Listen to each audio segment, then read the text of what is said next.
Assalamualaikum warahmatullahi wabarakatuh.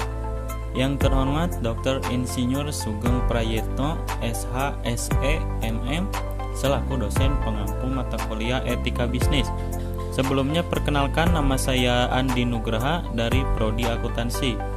Di video ini saya akan membahas materi pertemuan kedua, yaitu tentang teori etika bisnis. Daftar isi. Bagian pertama, teori etika dan perkembangan bisnis. Bagian kedua, teori etika deontologis. Bagian ketiga, teori etika teleologis. Bagian keempat, teori etika hak asasi. Bagian kelima, teori keutamaan. Bagian keenam, teori relatif. Dan yang terakhir, bagian ketujuh, etika dan agama. Yang pertama, teori etika dan perkembangan bisnis. Teori merupakan bentuk perenungan manusia yang dalam terhadap berbagai sesuatu yang dilihat dan dirasakan, kemudian dituangkan ke dalam bentuk bahasan yang bisa diterima oleh berbagai pihak.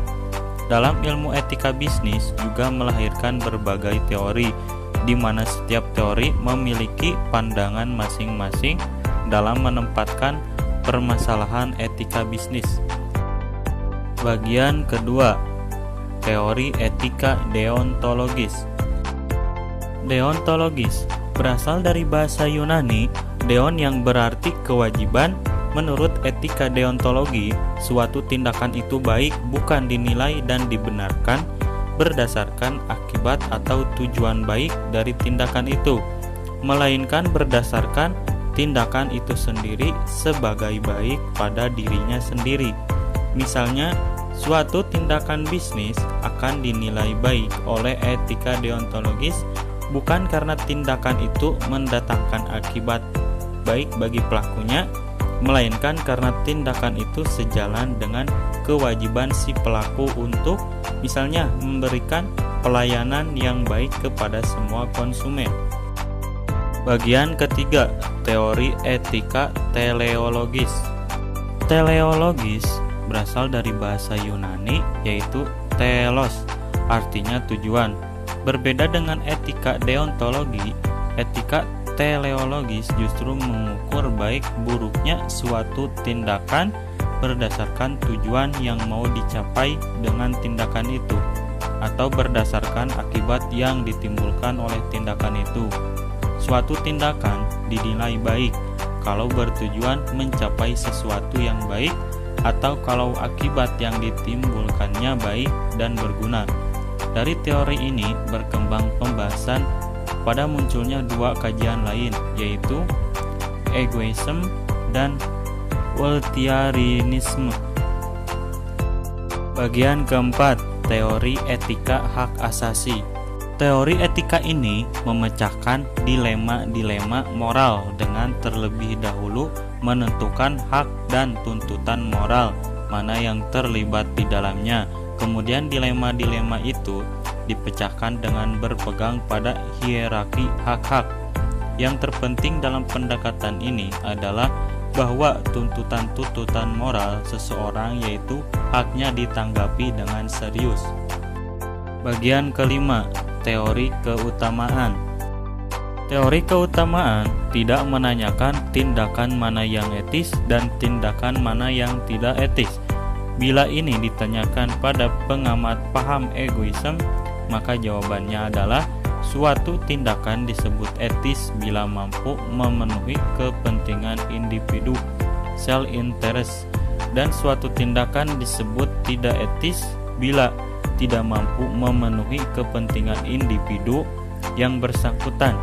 Pada teori ini, konsep kepuasan menjadi dominan untuk dibahas, karena setiap orang merasa ingin diutamakan dalam memenuhi kepentingan yang diinginkan. Usaha untuk memenuhi kepentingan seseorang sering menimbulkan atau tumbuhnya sikap egois pada individu yang bersangkutan. Bagian keenam, teori relatif. Teori ini berpendapat bahwa etika itu bersifat relatif. Masalah yang timbul dalam praktiknya adalah self-centered atau egois. fokus pada diri manusia individu, mengabaikan interaksi dengan pihak luar sistem, dan pembuat keputusan tidak berpikir panjang. Semua tergantung kriterianya sendiri.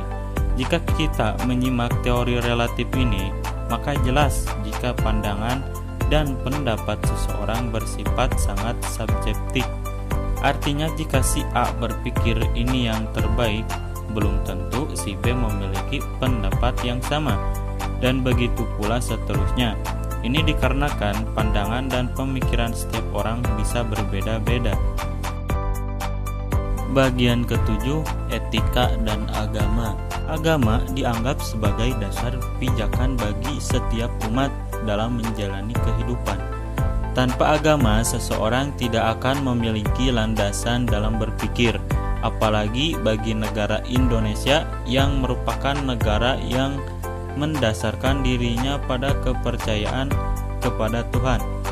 Ini sebagaimana terkandung pada sila pertama dari Pancasila, yaitu ketuhanan yang Maha Esa.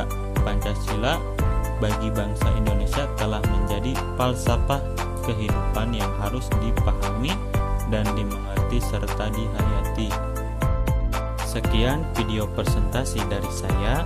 Semoga dengan video presentasi ini akan menambah wawasan kita semua. Dan apabila ada tutur kata yang kurang berkenan di hati, mohon untuk dimaafkan karena saya masih dalam tahap proses pembelajaran. Saya Andi Nugraha, terima kasih. Wassalamualaikum warahmatullahi wabarakatuh.